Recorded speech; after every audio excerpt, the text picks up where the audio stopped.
Hello, and welcome to Fox Sports Lab AFL. Chief on a Monday. Chief, I'm going to take you back to a Friday game against Melbourne and Brisbane. So let's have a look at it. So the weekend's done and dusted, round 18. The selection news on Thursday was the big talking point about Grundy. Do you think it worked, and is that why Melbourne got the 4 points? Do you think it worked? Are you kidding me? Max Gawn played one of the great ruck games of all time. Of course it worked. I think Brady Grundy better get used to a spell in the twos, Diggo, because you just can't see them changing anytime soon. They scored 100 points. It's been a long time coming for the Dees. Everything clicked. So it was probably the worst possible outcome from a personal perspective for Brady Grundy.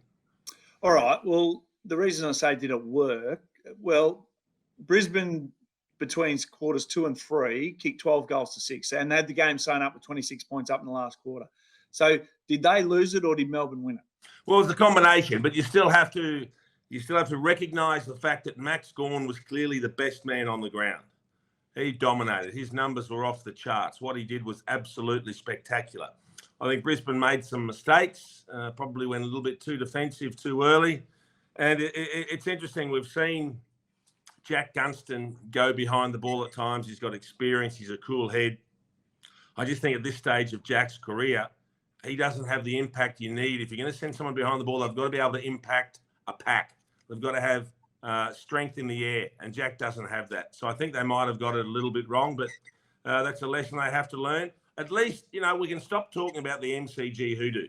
You can sit there and say, well, they didn't win at the MCG, but they've kicked 100 points at the MCG. They've played well there. I don't think that's an issue. I think it's more just getting in their heads, decisions under pressure, which has seen them in the past have problems. That's going to be their greatest challenge going forward. All right, we'll look at it now. And the reason it was a pointed question in a way, because we've got the Pies at $2.50 for Premiership. Now, Melbourne have leapfrogged Port Adelaide, second favourite at $5.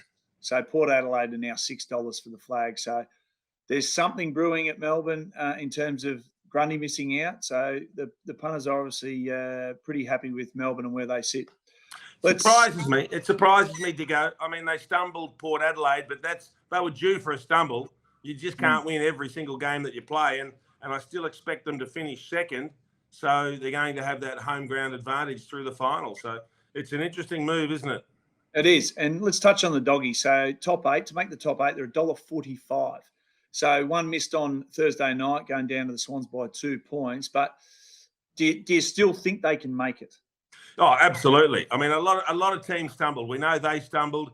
We know Essendon stumbled. We know Adelaide stumbled. All these teams in the top 8 just couldn't get it done when they needed to. But the Bulldogs have got a very soft draw running home, and that's going to keep them in very good stead. So I'm pretty confident they'll get there. All right. Well, you said Port Adelaide, we're going to stumble at some stage, third in a row, keep the run going, but 50 points from Carlton. So Carlton are finally showing us. I'm back on board, just saying. You are too. I am. I'm back on board. But they're $2.25 to make the 8. So I think that's value. Well, they've got a decent run home too. I mean, they've got some big games coming up, but they've got momentum at the right time of the year. Harry Mackay is going to be a big talking point, and just how serious the injury is, and whether he's back in time, or whether he gets games under his belt before the finals. We don't know yet.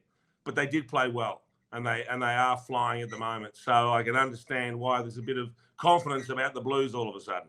Do you think that hurts their forward structure? Yeah, I do. Okay. I do. All right. Well, Geelong's a talking point too, because I won't go back too far, but 6 weeks ago it was, are they going to make the 8? And they finally made their run, smashed Essendon at GMHBA Stadium into 5th spot now, and now $7 for the flag to go back to back. So are the Geelong the real deal coming now? Just don't forget that old mate declared them for the finals ages ago, Doodle. They are back up and running. Look at all the numbers. Everything says they're playing great footy. They're confident. We know they're a confident team because they've all been there and done that before. They're the team that you don't want to be facing come week 1 of the finals, let me tell you. They'll be playing, and they could go deep. All right, let's talk Coleman Medal for a moment. So Charlie Curnow, $2. Tex Walker, $3. So do you see Charlie, $2? Not sure that's any value, but do you see him finishing the year quite strong? Yeah, it's probably not value to go, but without Harry Mackay next to him, there's a greater responsibility on him to get some scoreboard pressure done. So I suspect he'll probably be the one. Tex has had a great year, though. We shouldn't underestimate what he's done and at his age. But I think we both tipped Charlie at the beginning of the year to win, didn't we? To win the Coleman. Yep. No, I tipped him to get 100. So I just go over and above all the way. The Giants, another awesome win against Adelaide. I mean, Adam Kingsley's doing amazing things with this team. They're only out of the 8 on percentage, but they're 275 to make the 8. We were talking a few weeks ago, there was like 7 teams that could squeeze into 8th spot. Do you have them making it? Oh, they're close. I mean, what is it? 6 of 7 under Kingsley, Adam Kingsley. Adam Kingsley. They are absolutely flying. What they did to go over to Adelaide and get the points there against the fiery crowd was exceptional. They got a great run back in their game, good connection going forward. They're going to be hard to hold out, Diggo. The pressure's going to be on for a number of these teams, and there's going to be a couple of teams that might look like Carlton last year in there all the way up until the final week and then miss out. So the interesting talking point is Stuart Dew sacked last week. Stephen King comes in, and you called it. Interim coach comes in. They all get excited, and they win a game of footy against the Saints.